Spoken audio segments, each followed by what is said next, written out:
क्या कांग्रेस पार्टी वो नैरेटिव गढ़ पाएगी जो अब तक बीजेपी गढ़ रही थी?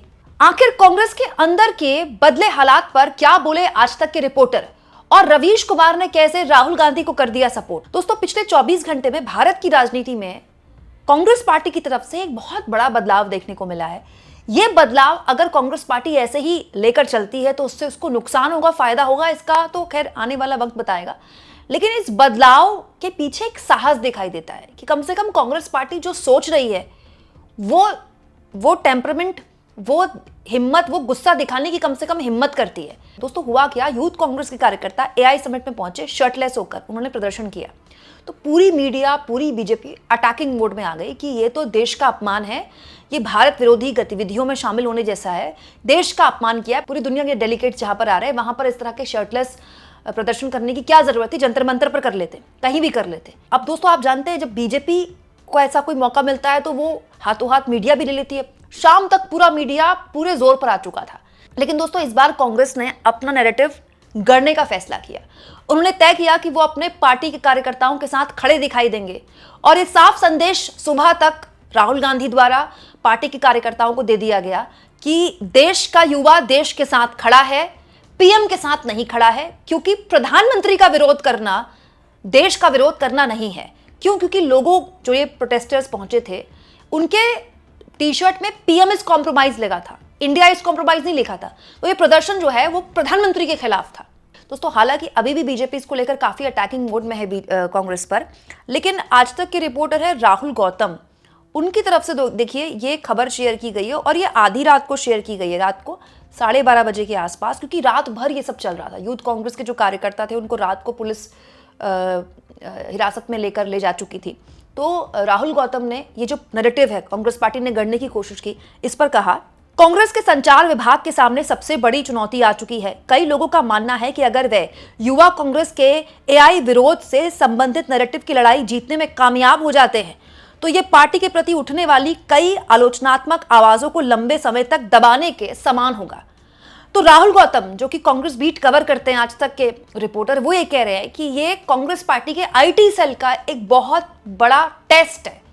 अगर वो इस नैरेटिव को गढ़ने में कामयाब हो जाते हैं कि हमने कोई प्रोटेस्ट गलत नहीं किया, हम पीएम का विरोध कर रहे थे और पीएम इज नॉट इंडिया, प्रधानमंत्री भारत नहीं है और एक लोकतांत्रिक देश में हर किसी को विरोध करने का अधिकार है, तो फिर ये प्रधानमंत्री को और बीजेपी को एक आने वाले वक्त में लंबे टाइम तक कांग्रेस पार्टी पर उंगली उठाने का मौका नहीं देगा। अब देखिए, तो कांग्रेस जाने, उनके रणनीतिकार जाने कि उनकी ये रणनीति काम करेगी कि नहीं करेगी। मैं कौन होती हूँ किसी को पॉलिटिक्स सिखाने वाली।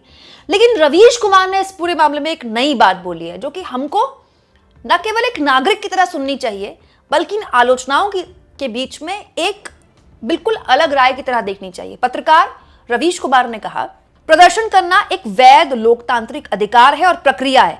दुनिया भर में बड़े आयोजनों के सामने प्रदर्शन होते हैं। जिस संयुक्त राष्ट्र में लोग केवल हिंदी में भाषण देकर हेडलाइन में छा जाते हैं, उस संयुक्त राष्ट्र के मुख्यालय के बाहर लगातार प्रदर्शन होते रहते हैं। जिन देशों को इससे हैरानी होती है वो मूर्ख हैं और उनके यहाँ प्रदर्शनों को बुरा माना जाता होगा। बदनामी प्रदर्शन से नहीं होती है, बदनामी हुई खराब आयोजन से, गलगोटियाकरण से, झूठ बोलने से। 5G के देश में लोग वाईफाई की शिकायत कर रहे थे, उससे बदनामी हुई। बच्चियों के तस्कर एप्स्टीन से रिश्ता रखने वाले बिल गेट्स को बुलाने से बदनामी हुई। जब तक आप शांतिपूर्ण तरीके से प्रदर्शन करते हैं, इससे देश की छवि बेहतर होती है कि भारत एक जीवंत लोकतंत्र है।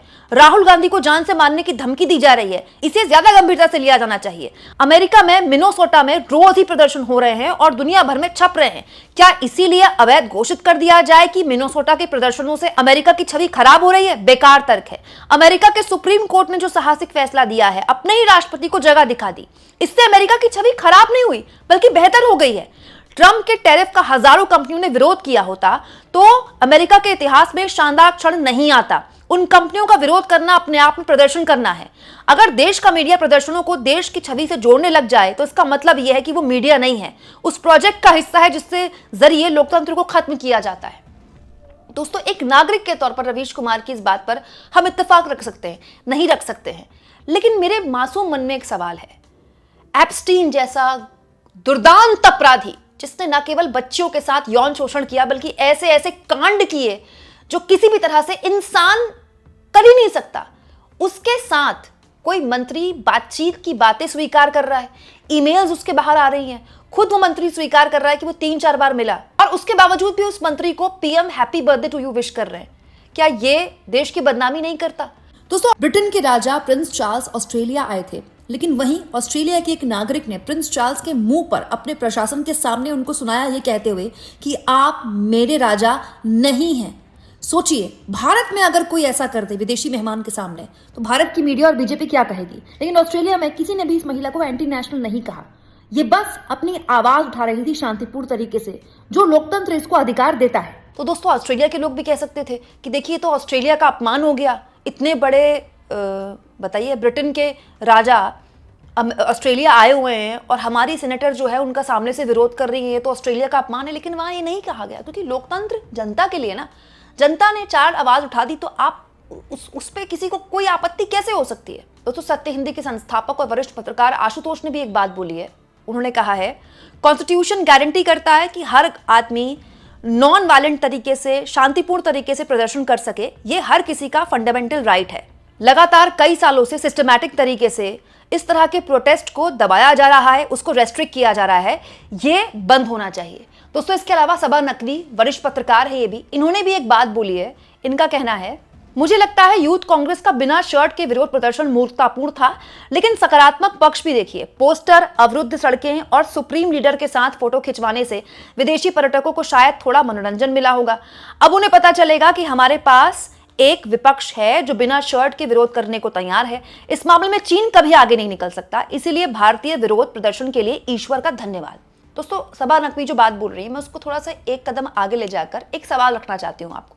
देखिए, चीन में बड़ा निवेश कंपनियों का है, दुनिया भर का है, लेकिन चीन को लेकर एक डर रहता है कंपनियों को कि भाई ये एक लोकतांत्रिक देश नहीं है। देखिए, लोकतंत्र ना सबको अच्छा लगता है। दुनिया की जितनी भी बड़ी कंपनियां हैं, जितनी भी बड़ी राष्ट्राध्यक्ष है, वो चाहते हैं कि लोकतंत्र स्थापित हो, हर देश में हो, क्योंकि लोकतंत्र परफेक्ट नहीं है, लेकिन लोकतंत्र से बेहतर व्यवस्था कोई नहीं दे पाया। भारत इसी मामले में चीन से आगे निकल जाता है कि हमारे यहाँ हर 5 साल में चुनाव होते हैं, हमारे यहाँ एक विपक्ष है। और दोस्तों, बहुत से लोग जो उस एआई समिट में आए होंगे, हालांकि उनके लिए हैरान करने वाली बात होगी कि कोई शर्ट भी उतार सकता है। हमारे यहाँ तो टॉपलेस होना मर्दों के लिए एक आम बात है, और प्रोटेस्ट भी होते रहे हैं, टॉपलेस होकर करते रहे लोग सड़क पर उतरने के। तो पॉइंट ये कि उन प्रदर्शनकारियों के लिए ये नई बात हो सकती है कि कोई टॉपलेस हो सकता है, लेकिन प्रोटेस्ट तो उनके देश में भी होते होंगे। तो उनके देश में प्रोटेस्ट होते होंगे, तो क्या वो अपने लोगों को देश विरोधी कहते होंगे?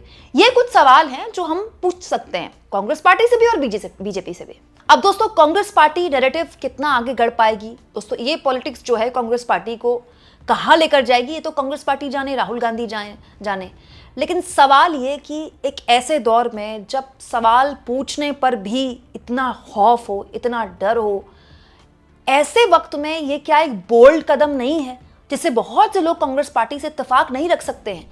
लेकिन आपने कम से कम अपने लिए स्टैंड लिया, अपने कार्यकर्ताओं के लिए स्टैंड लिया।